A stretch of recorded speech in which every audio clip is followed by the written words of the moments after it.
Shalom, peuple de Dieu, et bienvenue encore une fois à cette nouvelle série d'enseignements consacrée, n'est-ce pas, au ministère évangélique ou le ministère d'évangélisation. Je rappelle que nous sommes en train d'exploiter Éphésiens chapitre 4, verset 11.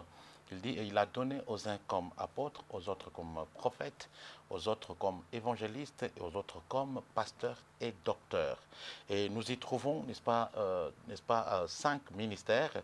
Et nous avons eu, n'est-ce pas, à étudier le ministère prophétique en long et en large et le contour et surtout avec beaucoup plus d'attention sur comment n'est-ce pas, examiner une prophétie selon la Bible. Et juste après, nous avons pris, n'est-ce pas, le ministère apostolique qui a pris vraiment un temps insuffisant et donc qui s'est terminé, n'est-ce pas, par Jésus-Christ comme notre modèle et l'incitation, n'est-ce pas, à la prière. Ce soir, n'est-ce pas, je commence, n'est-ce pas, cette nouvelle série sur le ministère d'évangélisation. L'évangélisation, comprendre ce qu'est l'évangélisation pour mieux la vie. Il faut bien comprendre l'évangélisation. Vous savez que bien souvent dans nos églises, il y a des choses auxquelles on est habitué, n'est-ce pas? Lorsque on est habitué à entendre des choses, on a l'impression que finalement, elles nous conduisent, elles conditionnent notre ministère et notre compréhension des choses. Et bien souvent, on avait, n'est-ce pas, compris l'évangélisation dans le sens, n'est-ce pas, de la prédication. Est-ce que évangéliser, c'est prêcher? Donc, tout ça, ce sont des questions qu'on peut se poser et qui vont trouver, n'est-ce pas, des réponses dans le cadre, n'est-ce pas, de cet enseignement. Il y a d'autres qui te disent évangéliser, c'est exhorter, évangéliser, c'est donc il y a énormément, n'est-ce pas, de pratiques ou, n'est-ce pas, des doctrines autour de cela. Mais nous allons vraiment faire un effort pour rester, n'est-ce pas, dans le cadre purement évangélique, c'est-à-dire où nous restaurons l'autorité de la parole de Dieu par rapport au thème que nous exploitons. Pour bon nombre de personnes, le terme évangélisation évoque l'une des deux choses suivantes. Ça veut dire que évangéliser pour les non-croyants, ces mots représentent souvent une méthode de manipulation visant à lui faire croire un mythe ancien qui n'a plus aucune importance aujourd'hui. Donc ça, il y a des gens qui te disent non, évangéliser, c'est par rapport, n'est-ce pas, à des dogmes, à des croyances traditionnelles, n'est-ce pas, auxquelles, n'est-ce pas, nos arrière-grands-parents ont cru. Mais pour le croyant, l'évangélisation évoque le plus souvent une crainte et une certaine culpabilité d'une part. Il n'a guère le courage de se risquer à l'évangélisation et d'autre part, même s'il devrait s'y atteler, il ne sait pas comment s'y prendre. Et là, il y a une idée, n'est-ce pas, d'une peur quelque part d'évangéliser. Ces craintes, souvent légitimes, sont dues dans la plupart des cas à une mauvaise compréhension de ce qu'est l'évangélisation. Celle-ci est souvent assimilée, n'est-ce pas, à l'évangélisation des masses, faite par une personnalité charismatique et convaincante qui a l'habitude de parler à des foules avec de bonnes techniques pour faire passer son message. Pourtant, la Bible montre que l'évangélisation ne se déroule pas toujours de cette manière. Une lecture attentive des textes devrait contribuer à ce que nos craintes s'estompent et notre enthousiasme augmente sensiblement. Ce qui me pousse justement à voir les différentes approches, n'est-ce pas, liées, n'est-ce pas, à l'évangélisation. Ce que le mot évangélisation vient du verbe grec euangelizomai, qui signifie littéralement annoncer une bonne nouvelle. Alors ce mot, on le retrouve 50 fois dans le Nouveau Testament, parce que le mot évangéliser dans l'Ancien Testament, vraiment, il ne s'y trouve pas. Il suffit de lire quelques-uns des exemples suivants pour voir que l'évangélisation n'a pas à être définie en termes de méthode particulière, mais de partage ou d'annonce du message de la bonne nouvelle. En observant les pratiques à l'époque du Nouveau Testament pendant les années suivantes, nous pouvons observer 4 approches différentes, n'est-ce pas, de l'évangélisation. La première approche, c'est que l'évangélisation, c'est la proclamation publique. Que cela soit dans les synagogues ou en plein air, l'évangélisation publique joue un rôle fondamental dans la diffusion, n'est-ce pas, de l'évangile au début de l'Église. En fait, pendant les 3 premières années, les 3 premières décennies, je veux dire, avant que la porte ne soit plus fermée au nez des premiers chrétiens, les synagogues sont des lieux privilégiés, n'est-ce pas, pour annoncer l'évangile. Regroupant les juifs de la région et avec un style de liturgie permettant la participation des laïcs, il est naturel que le message y soit porté. Un exemple notoire, n'est-ce pas, est Paul à Antioche de Pisidie, dans Actes chapitre 13, versets 14 à 42. Et nous voyons là Paul annoncer la parole, n'est-ce pas, dans les synagogues.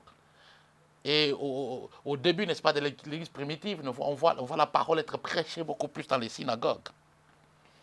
Il continue, n'est-ce pas, en partant, n'est-ce pas, du peuple de Dieu, Paul montre que cette histoire mène à la venue du Messie. Il continue ensuite en expliquant la bonne nouvelle de Jésus, en qui les prophéties sont accomplies, tout en soulignant sa mort et sa résurrection. Dans la troisième partie de son message, Paul annonce le pardon des péchés pleinement offert au travers de Jésus ressuscité. Et si ce message délivré à Antioche est un exemple d'évangélisation type envers les Juifs, il en va très différemment du message que Paul délivre à Athènes dans Actes chapitre 17, versets 22 à 34. Parce que là, après avoir observé la ville et ses différentes pratiques religieuses, Paul, pressé d'expliquer ce qu'il croit, utilise l'exemple d'un hôtel destiné à un Dieu inconnu, afin de susciter l'intérêt des Grecs envers l'Évangile. Il saisit cette occasion pour leur présenter un Dieu qu'ils n'ont jamais rencontré. Dans le contexte culturel bien différent qui est celui du polythéisme grec, ils ne citent pas l'Ancien Testament, mais choisit d'utiliser des exemples de leur propre culture pour ensuite pouvoir enseigner l'Évangile. Deux styles très différents, mais un même message. Que ce soit à Antioche, que ce soit, n'est-ce pas, à Athènes, Paul, n'est-ce pas, va mettre Christ au centre de toutes choses. Mais le problème, c'est qu'à Athènes, il va essayer un peu de faire recours, n'est-ce pas, à la culture grecque, au centre de laquelle, n'est-ce pas, il va faire ressortir, n'est-ce pas, le besoin pour que le peuple grec soit sauvé. Et ça, automatiquement, ça balaye l'idée que l'évangélisation doit être menée dans un seul style. Non, pas du tout. Et parfois, il y a des gens qui te disent, écoutez, il faut évangéliser de telle manière. Vous arrivez dans un milieu où, n'est-ce pas, les gens ne sont pas sauvés, ce sont des idolâtres. Tu commences à raconter une histoire, sans toutefois, n'est-ce pas, faire allusion à leur culture. Paul à Athènes va, n'est-ce pas, faire, n'est-ce pas, appel à un Dieu inconnu, parce qu'ils étaient beaucoup polythéistes, ils étaient idolâtres, mais au travers de là, il va trouver le moyen, n'est-ce pas, de pouvoir évangéliser le peuple d'Athènes. C'est très important. Lorsque quelqu'un est, je ne sais pas moi, accro à la boisson, vous y allez lui parler, vous allez lui parler comme si vous parliez à un chrétien déjà. Je crois que quelque part, vous êtes en train de bloquer, n'est-ce pas, la porte de l'évangile pour cette personne. Je dirais même la porte du salut pour cette personne. Alors nous voyons, n'est-ce pas, que dans la première méthode, la première approche, c'est l'approche, n'est-ce pas, de la proclamation publique. Là, nous sommes encore en train de poser, n'est-ce pas, les bases avant de pouvoir, n'est-ce pas, pouvoir construire, n'est-ce pas, cette grande maison qui est l'évangélisation. Et deuxième approche, c'est l'approche de l'enseignement dans les maisons. Alors, si la proclamation publique de l'évangile est capitale au début de l'Église, le rôle des maisons prend vite de l'importance, surtout lorsque la persécution frappe. Ceci est déjà évident dans les Actes des Apôtres, par exemple chez Lydie, n'est-ce pas, dans l'Acte chapitre 16, verset 5, ou chez les Géoliers, n'est-ce pas, donc du verset 32 au verset 34. Et cette progression continue au travers des décennies qui suivent. Le foyer est l'endroit naturel pour partager l'évangile. La maison praticienne romaine est grande, avec de multiples pièces et une cour centrale. Elle forme un lieu idéal pour un mélange de louanges, de repas partagés, de communion fraternelle et d'enseignements qui marquent le culte chrétien en ses débuts. Ce contexte avec un nombre relativement restreint de participants est plus propice à la discussion et à l'échange d'idées. Il n'y a pas de séparation artificielle entre le prédicateur et les auditeurs. Cette approche a eu tellement de succès que même Cels, l'un des premiers détracteurs du christianisme, s'en est plaint. Et donc, nous avons vu que l'évangélisation publique, n'est-ce pas, s'est passée à l'époque dans des synagogues. Ce qui est aujourd'hui représenté par des églises. Mais chemin faisant, les apôtres vont commencer, n'est-ce pas, à enseigner dans des groupes de maisons. Et nous savons très bien que la construction des synagogues a un tout petit peu calqué le modèle, n'est-ce pas, de l'Arche de l'Alliance, où il y avait, n'est-ce pas, le parvis, le lieu saint, les lieux très saints. Et aujourd'hui, nous avons, n'est-ce pas, l'autel, n'est-ce pas, qui représente l'endroit où le sacrificateur doit pouvoir prêcher. Mais chemin faisant, donc, les apôtres ont trouvé qu'ils pouvaient aussi enseigner la parole dans des maisons où l'orateur devrait, n'est-ce pas, être confondu, n'est-ce pas, avec tout le monde, assis dans un cadre purement amical, afin de pouvoir bien donner le message qui convient. C'est vrai que vous pouvez donner l'évangile, n'est-ce pas, en masse, en public, devant beaucoup de gens. Vous pouvez prêcher, n'est-ce pas, dans une église où les gens vous regardent et vous êtes, n'est-ce pas, vous devant l'orateur, je veux dire. Mais il y a aussi un cadre qui est beaucoup plus intime, c'est que c'est ce rapprochement, n'est-ce pas? Ces rapprochements. Alors qui peut se faire, n'est-ce pas, à travers les groupes des maisons, ou ça peut être, comme on va voir, les différentes sortes, n'est-ce pas, d'évangélisation, le porte-à-porte, les tête-à-tête, ainsi de suite. Mais l'essentiel, c'est de comprendre que l'évangile n'a pas, n'est-ce pas, de barrière. Pour évangéliser, vous n'avez pas tellement besoin d'être mis à l'écart, n'est-ce pas, porté, n'est-ce pas, en chair, où il y a des personnes devant, et toi tu es, n'est-ce pas, le maître des cérémonies qui doit parler. Non, pas du tout. Donc la deuxième approche, c'était cette approche, n'est-ce pas, de groupes de maisons, l'enseignement dans des maisons, qui faisait suite, n'est-ce pas, à l'approche, n'est-ce pas, de la proclamation publique de l'évangile. Troisième approche, c'est le témoignage par l'amitié. Le témoignage par l'amitié. Donc, ça sous-entend qu'il y a eu encore une fois un rapprochement, n'est-ce pas, suivant un certain centre d'intérêt. Si le témoignage public et l'ouverture de la maison sont importants pour la transmission de l'évangile, le témoignage personnel lorsqu'une personne partage l'évangile avec une autre ne l'est pas moins. Alors, le premier, n'est-ce pas, chapitre de l'évangile de Jean nous montre le modèle. Dès que quelqu'un découvre la vérité sur Jésus, il est comme contraint de la transmettre à quelqu'un d'autre. Nous le voyons, n'est-ce pas, avec André qui va trouver Simon-Pierre et Philippe, Nathanaël aussi. Donc, Philippe va trouver Nathanaël et André va trouver Simon-Pierre. Il y a eu une sorte, n'est-ce pas, de contamination.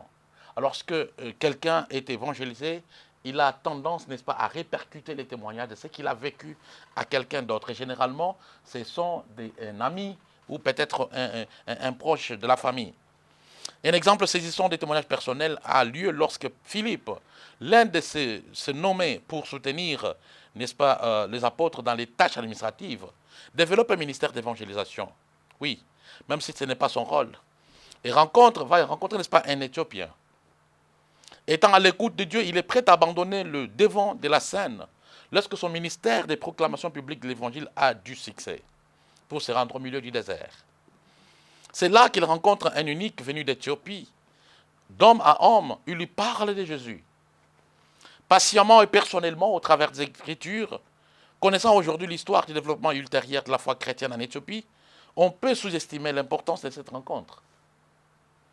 Mais Philippe, n'est-ce pas, Philippe va, après avoir annoncé l'évangile, va rencontrer cet unique Éthiopien.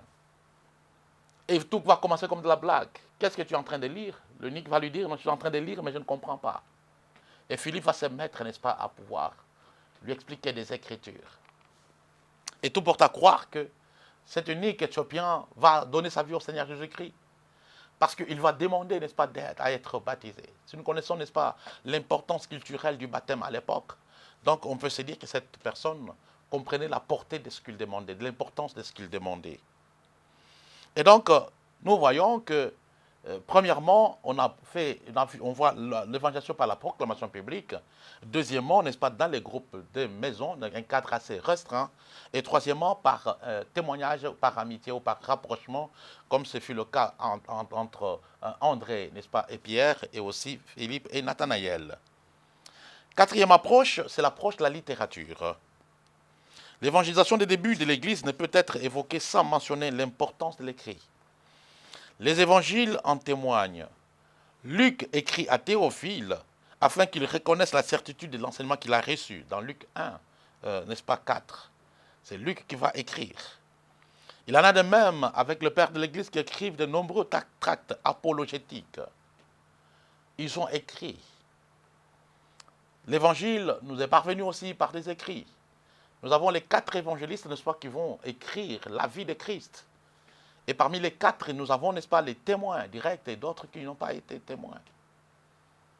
Alors, nous avons, n'est-ce pas, Matthieu, n'est-ce pas, et Jean, qui ont été, n'est-ce pas, des témoins directs, qui vont essayer de relater la vie de Christ.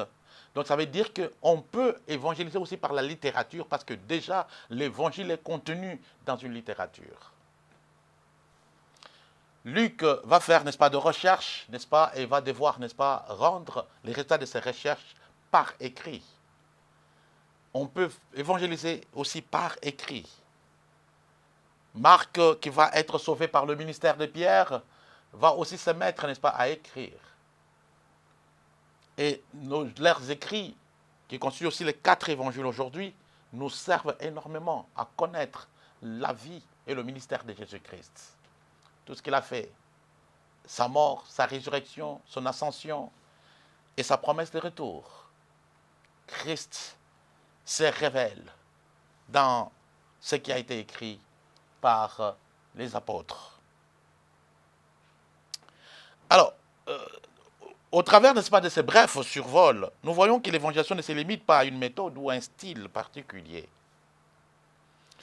Si donc les approches peuvent changer, Paul souligne l'importance que nos motivations soient les bonnes et que le style soit en adéquation avec le message transmis.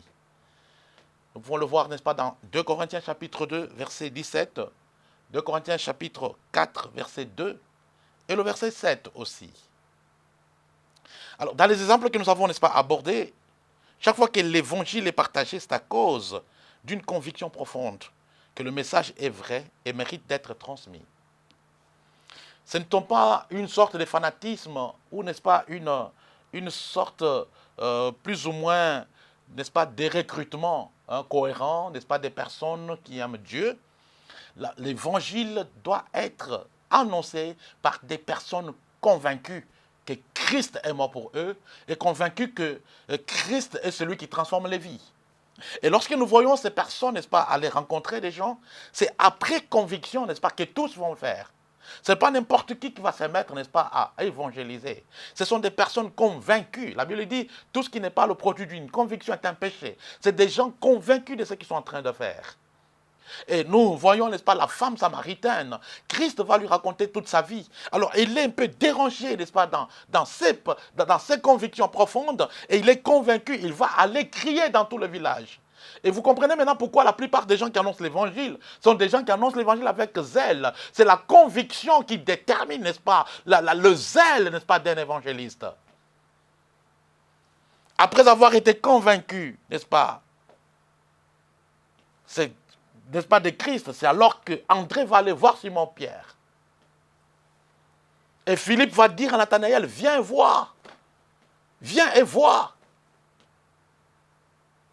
Viens et vois. Et il y a bien de fois cette phrase qui revient. Venez voir celui dont les prophètes ont parlé. Donc ça veut dire qu'ils avaient quand même dans un écrit le prototype, le modèle de ce que sera le Messie. Et lorsqu'ils voyaient Christ, automatiquement, ils le voyaient par rapport à la lecture de ce qu'ils avaient, n'est-ce pas, des parchemins. Et en ce moment-là, ils étaient convaincus profondément que c'est de celui dont il est parlé par les prophètes. Et cela le plaçait pratiquement, n'est-ce pas, dans un univers où ils étaient convaincus et ils avaient intérêt à convaincre les autres. C'est sous une conviction profonde, n'est-ce pas, que le message était transmis. Viens et vois, j'ai vu quelqu'un qui m'a raconté toute ma vie. Je vis un prophète, je vis un docteur. Et ils étaient obligés, n'est-ce pas, lorsqu'ils entendaient là, le message de Christ, ils étaient obligés tous de reconnaître qu'il était rabbi, maître. Pierre nous appelle à toujours être prêt à donner une réponse à quiconque nous demande la raison de l'espérance qui est en nous, dans 1 Pierre chapitre 3, verset 15. Voilà peut-être un bon départ. Voilà peut-être un bon départ. La conviction profonde de Christ.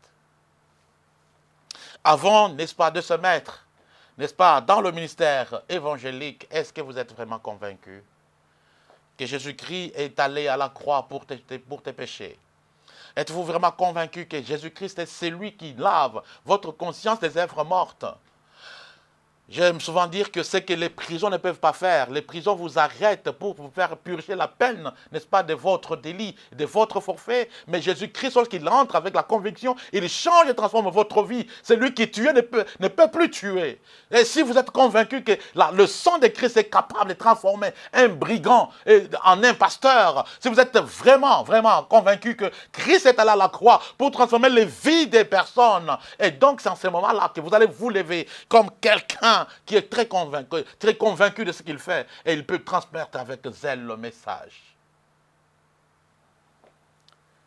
Ce que les cours et les tribunaux ne peuvent pas donner, l'évangile peut donner. Le changement tant attendu pour n'est-ce pas, des mentalités des personnes n'est possible sans Christ. Vous avez beau ériger des philosophies, vous avez bien beau, n'est-ce pas, étudier comme vous voulez, mais seul Christ est capable de transformer. J'ai rencontré récemment un docteur spécialiste dans un domaine quelconque. Alors, pendant que j'accompagnais quelqu'un, en quelques minutes, la personne avait vidé toute une boîte de cigarettes.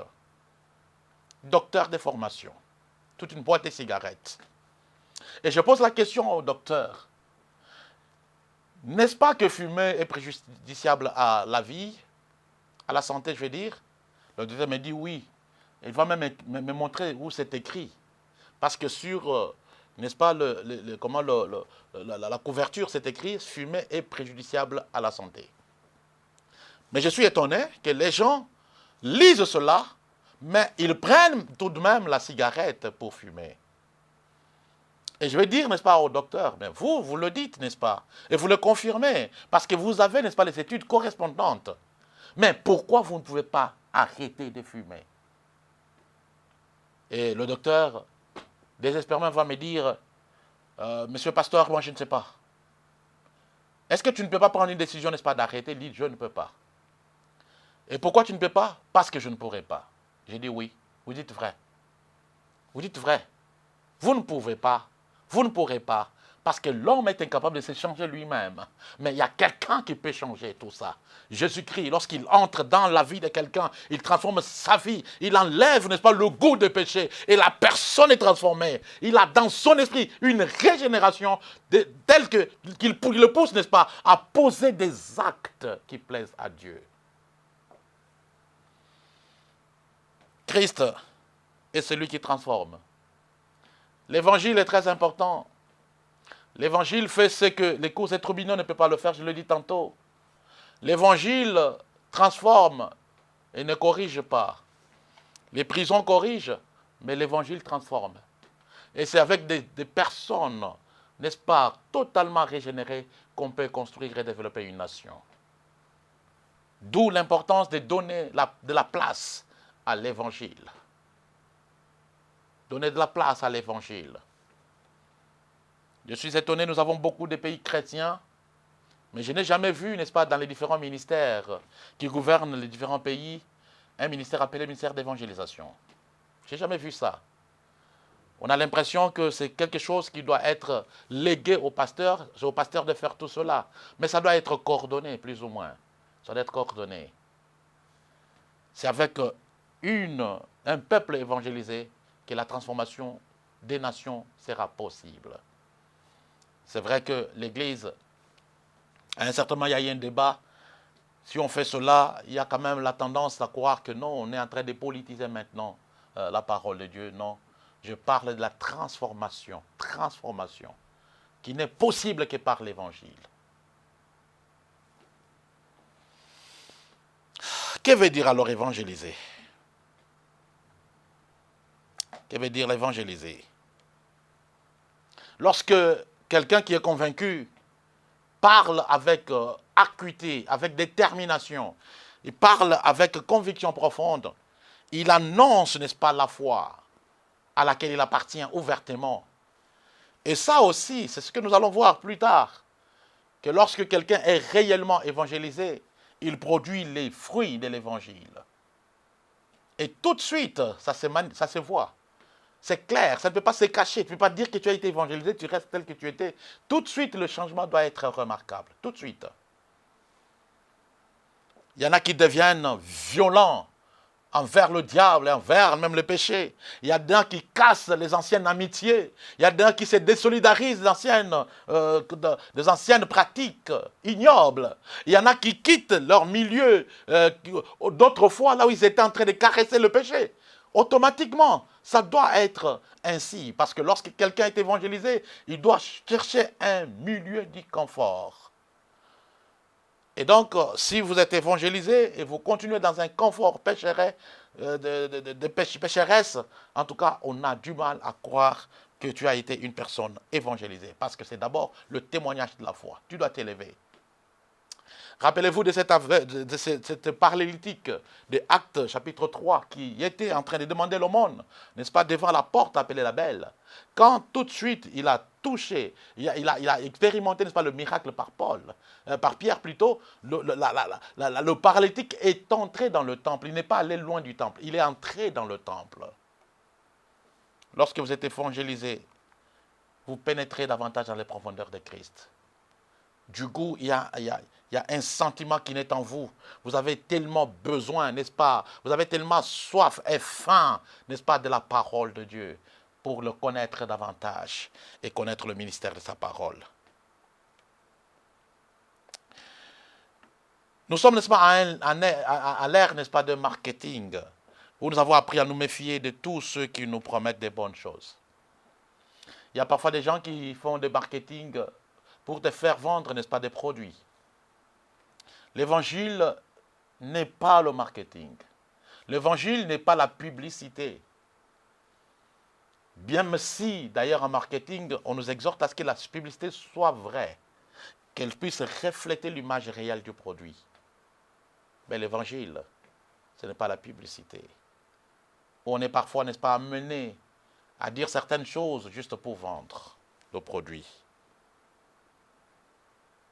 Dans ce contexte, le mot du Nouveau Testament, évangéliser, peut faire peur. On est gêné de proposer sa foi à quelqu'un d'autre, comme s'il s'agissait d'un produit de vente. Les gens, au lieu de partager la parole, partager sa foi avec quelqu'un d'autre, ils ont peur maintenant, parce que se disent, mais écoute, s'ils n'acceptent pas, qu'adviendra, n'est-ce pas, de la suite? Ce n'est pas du marketing. L'évangile n'est pas annoncé par des personnes qui veulent à tout prix, de force, de gré ou de force, amener des gens à Christ par des méthodes de marketing, de management. Non. L'évangile est mené par des personnes convaincues, parce que c'est la parole qui convainc. Christ est derrière sa parole pour l'accomplir. Et nous avons un sens si affiné du respect de l'autre que nous ne voulons pas donner l'impression d'imposer nos idées ou de chercher à convaincre. Surtout quand il s'agit d'un thème aussi intime que la confiance en Dieu. Il est bien souvent difficile, n'est-ce pas, aux gens qui fréquentent le même milieu de pouvoir se parler et d'annoncer l'évangile. Lorsque vous dépassez, n'est-ce pas, ce seuil, d'avoir honte, n'est-ce pas, d'annoncer la parole de Dieu à vos proches, sachez très bien que vous êtes une personne qui comprend très bien, n'est-ce pas, l'objet de sa présence ici, sa vie sur cette terre. Et ça, c'est très important. Et Paul a dit, je n'ai pas honte de l'évangile parce que c'est une puissance pour la puissance, n'est-ce pas, c'est une puissance pour quiconque croit. Amen. Pourquoi avoir honte de Christ? Pourquoi avoir honte de l'évangile? Pourquoi avoir honte d'évangéliser? Pourquoi avoir honte de dire ce que Christ a réellement fait dans ta vie? Qui n'est pas un acte de marketing, qui n'est pas, n'est-ce pas, des trucs qui sont juste montés, mais ce sont des choses que vous avez vécues. Si réellement Christ vous a touché, touchez les autres parce que Christ vous a touché aussi. Mais nous savons vraiment ce que le Nouveau Testament entend par évangéliser. En grec, le verbe utilisé pour résumer l'expression, annoncer une bonne nouvelle. Quelqu'un d'évangélisé est en somme quelqu'un qui a été mis au courant. Évangile, c'est-à-dire qu'il a été mis au courant de ce que Jésus a fait. Il y a une chanson en anglais qui dit « Regarde ce que le Seigneur a fait. Regarde ce que le Seigneur a fait dans ma vie. » Un chanteur dit a dit quelque part que non, si quelqu'un me demandait, n'est-ce pas, qu'est-ce que Christ a fait, je lui dirais, regarde dans ma vie et tu verras le changement. Lorsque quelqu'un est évangélisé, ça veut dire qu'il a été touché, régénéré, transformé complètement par l'évangile de Christ. Le verbe peut être employé pour l'annonce d'une naissance, pour l'enlèvement d'un nouveau dirigeant. Il n'a donc au départ rien de religieux. C'est pourtant ce mot-là presque trop banal que les chrétiens ont choisi pour décrire le plus précieux de leur foi, l'annonce de la résurrection du Christ. Ce qui est intéressant, c'est que le verbe a à peu près perdu son complément. On n'a plus dit mettre au courant quelqu'un de la résurrection de Christ, mais simplement évangéliser quelqu'un. C'était bien sûr pour aller plus vite, mais ce manque de complément a aussi un sens plus profond. Mettre au courant de la résurrection de Christ, c'est normalement le sens de l'évangile. Mais en réalité, on dit évangéliser quelqu'un, dire à quelqu'un, lui montrer, l'informer de ce que Christ a fait dans sa vie. Il est ressuscité. Que Dieu vous bénisse. Je dis bien merci pour votre attention soutenue à ce premier numéro, n'est-ce pas, de notre nouveau thème, n'est-ce pas, le ministère, n'est-ce pas, d'évangélisation. Que Dieu vous bénisse énormément, mais n'oubliez pas que Jésus-Christ revient bientôt pour nous prendre et nous devons évangéliser et nous devons, n'est-ce pas, annoncer la bonne nouvelle, témoigner de Christ à nos proches, témoigner de Christ, n'est-ce pas, en masse devant le public, témoigner de Christ dans un endroit très rapproché par beaucoup de personnes, nos proches bien sûr, mais on peut témoigner de Christ par la littérature, par, n'est-ce pas, notre mur Facebook, notre page Facebook, notre groupe WhatsApp, tout ça on peut le faire. Mais n'oubliez pas, l'évangile n'est pas une publicité amorphe, une publicité vide. Tu dois évangéliser sur base de ce que Christ a fait dans ta vie. Et ça, le Seigneur vous récompensera. Que le Seigneur vous bénisse. Amen.